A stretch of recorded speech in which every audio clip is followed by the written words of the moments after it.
And the only answer that the European governments have so far is a stronger focus and a stronger build out of renewable generation capacity, because Europe is of lack of the natural resources to feed its energy hunger purely on the back of fossil resources.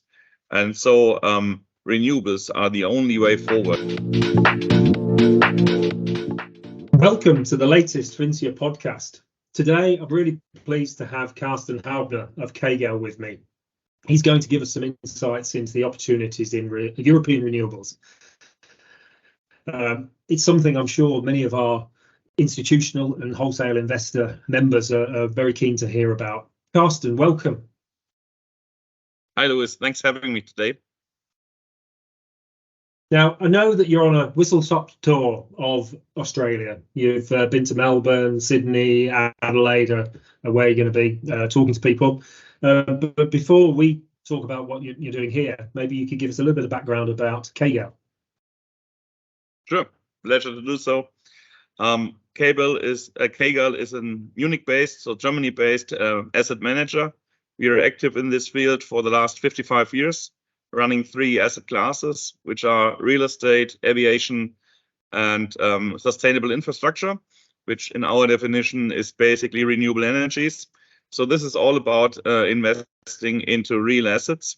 My role within the company is that I'm a portfolio manager within the sustainable infrastructure department, being the responsible person for the 5th vintage of the fund family we are running there. And we are currently roadshowing this fund to the Australian investors community.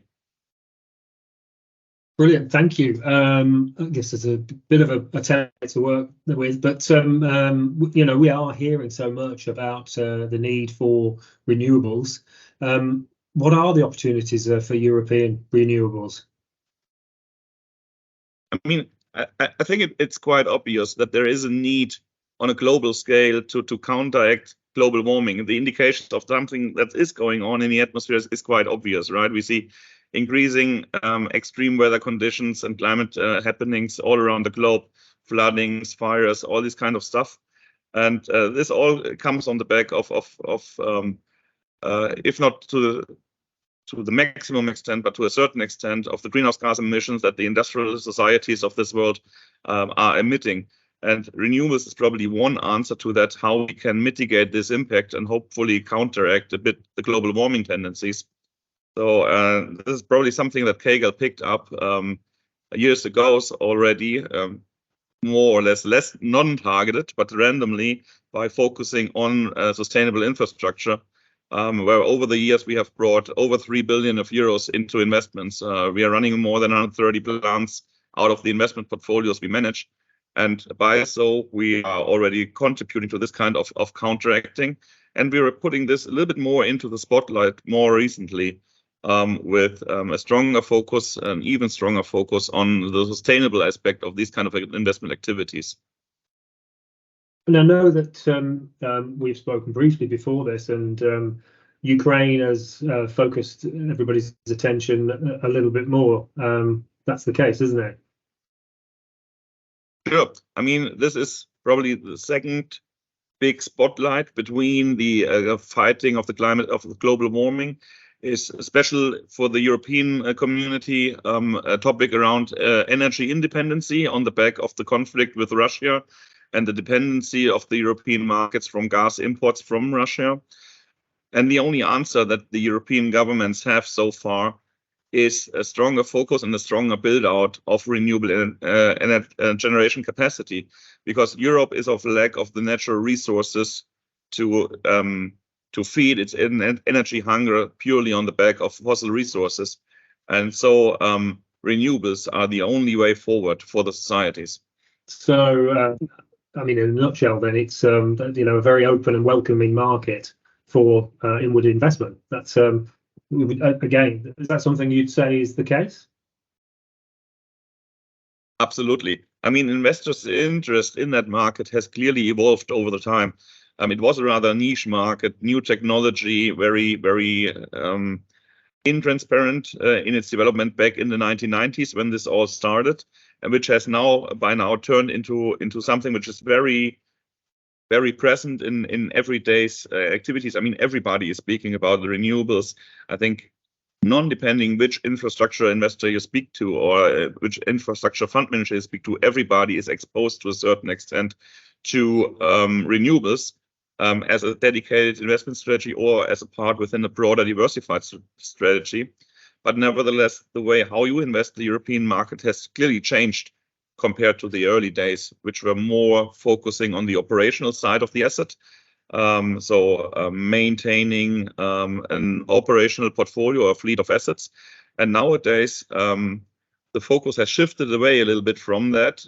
You have several separate strategies how you can approach the market. One still is the focus on the long-term orientated, operating assets orientated strategies, which are probably not bringing you the yield anymore that it used to be probably 10, 15 years ago. And one answer to this yield compression we see in the market is finding additional yield components within the industry that help you to maintain a certain risk return profile, but also help you to maintain a certain absolute level of returns to be expected out of your investments.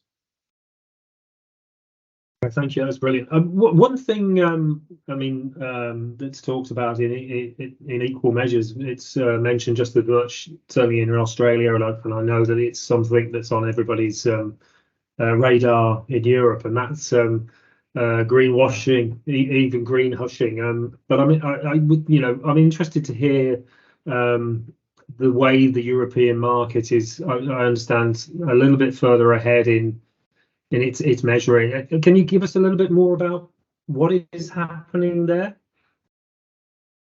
Sure. I mean, I think the demand from institutional as well as from the retail sector to do good with the investments you make, giving them a little bit of greener touch is quite obvious, right? Especially the aging generations want to give something back to the younger generations, and the younger generations, they want to see their money working in a way that doesn't harm their upcoming kids and their generation. So clearly the need for this is, and the orientation of the investment community towards this is increasing, and it will continue to increase, I'm pretty sure. And this drives the question is, if every investment product that is making the promise of being a sustainable one really fulfills the criteria of that. And I think we have a very unique situation in Europe, at least to my knowledge, because the Euro community or the European Commission basically introduced something that is the EU taxonomy in regards to sustainable business activities. And this in combination with the SFDR, the Sustainable Finance Disclosure Regulations, lead into a situation where in the European market you have an let's call it a classification system. It's not really something more than that, because it's coming out of a disclosure regulation, but it has evolved in the way how market participants recognize it. That gives you kind of a quality statement if or if not the underlying investment strategies are sustainable one or not. So under the SFDR, you classify financial products into three categories of different levels of sustainability in it. And with the highest level of this classification, the so-called Article 9 impact products, I think you can take some credit and some benefit out of this investment activity, that it really follows sustainable investment idea. Yeah, that's it's interesting to me. I think that that idea of having classifications and understanding around just what is a sustainable investment is very important.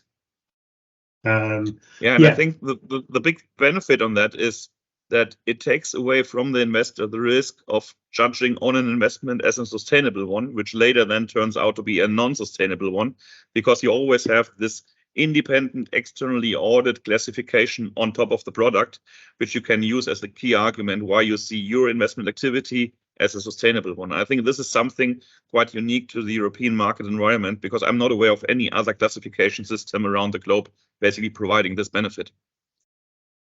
Okay, no, that's as I say, I think there are lessons to be learned as well. Excuse me. And how your trip down here to Australia, how successful has it been in terms of you the the organisations that you've been speaking to? Without telling us too much, how's it been going? Quite very positive from my point of view. I mean, we did some pre-works to be relevant for the market. We will utilize an Australian feeder structure for the funds we are currently promoting.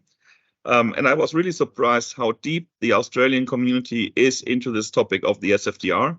I really enjoyed having a couple of discussions on this topic with counterparties here down in Melbourne, Sydney, and Adelaide. And so I'm really looking forward to continue up after this roadshow with these counterparties, and hopefully welcome them in the field of European renewable investments. And we've spoken about the opportunities really, but what about the challenges? Yeah, as always in life, there are always two sides of the same story, right? I mean, let's keep it with the topic of the SFDR.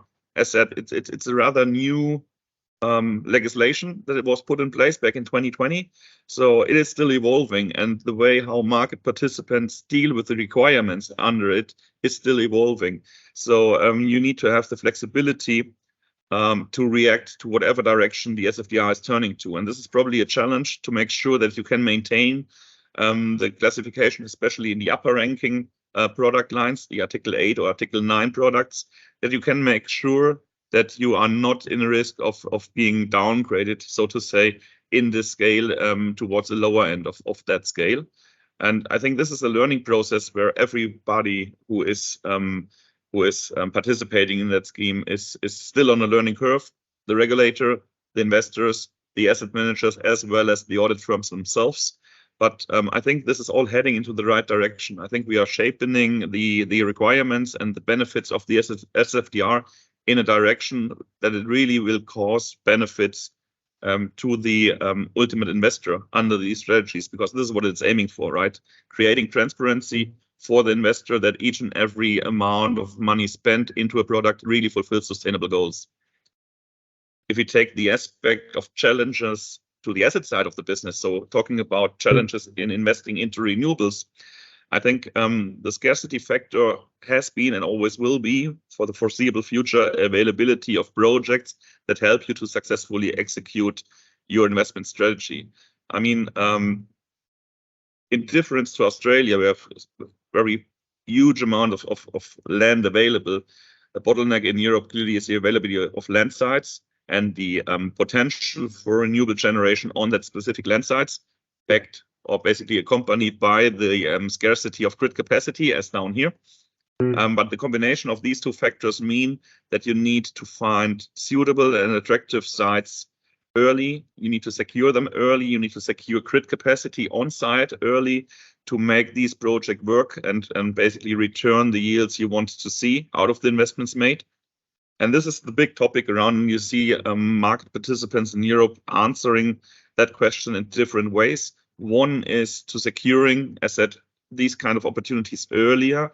So we saw a couple of market participants, including KGAL, moving along the asset life of renewable energy generating assets away from this operational phase, as I mentioned earlier, which was the initial focus point when investing into renewables started, into construction and now into development, and most recently also into the field of engaging with the project developer itself.